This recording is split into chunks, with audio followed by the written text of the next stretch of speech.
Kurva yang melengkung habis ini artinya suatu saat wabah ini akan berhenti. Nah, garis ini mewakili kapasitas rumah sakit dan tenaga kesehatan. Jadi semua yang di bawah garis ini kemungkinan besar akan dirawat, tapi yang di atas garis ini kemungkinan besar kesulitan dan bahkan meninggal dunia. Nah, tugas kita adalah membuat kurvanya tuh nggak terlalu melonjak tinggi, sehingga semua orang yang sakit bisa masuk ke dalam rumah sakit dan ditangani oleh petugas kesehatan.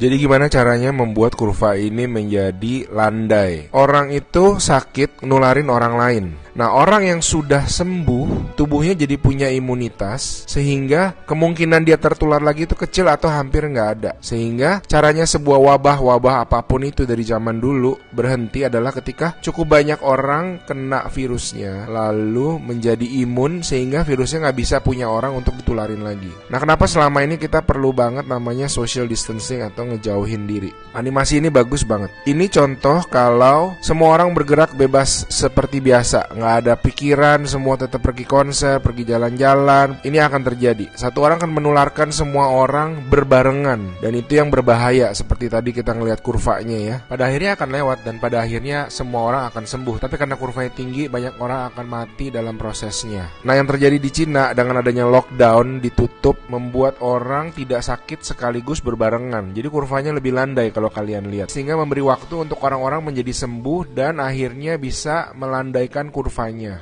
Nah, sekarang kita lihat kalau kita lakukan namanya social distancing, yaitu kalau nggak harus banget, nggak usah pergi keluar. Kalau nggak penting-penting banget, nggak usah ketemu temen, nggak usah ada social function, semuanya ditunda dulu. Kita lihat apa yang terjadi. Nah, bahkan ini ada simulasi satu lagi. Kalau social distancingnya itu bener-beneran ekstrim, orang nggak boleh keluar, ada jam malam dan sebagainya. Ini yang terjadi. Kita lihat beda banget kan. Jadi ada orang yang akan tetap sakit, tapi mereka bisa masuk rumah sakit dan dirawat. Jadi teman-teman, please do your social distancing, stay at home, work from home, anywhere you can. Ada orang-orang yang nggak bisa, saya mengerti, tapi sebisa mungkin lakukanlah semuanya itu. A good way of doing it is to imagine that you do have the virus, yeah, and change your behavior so that you're not transmitting it.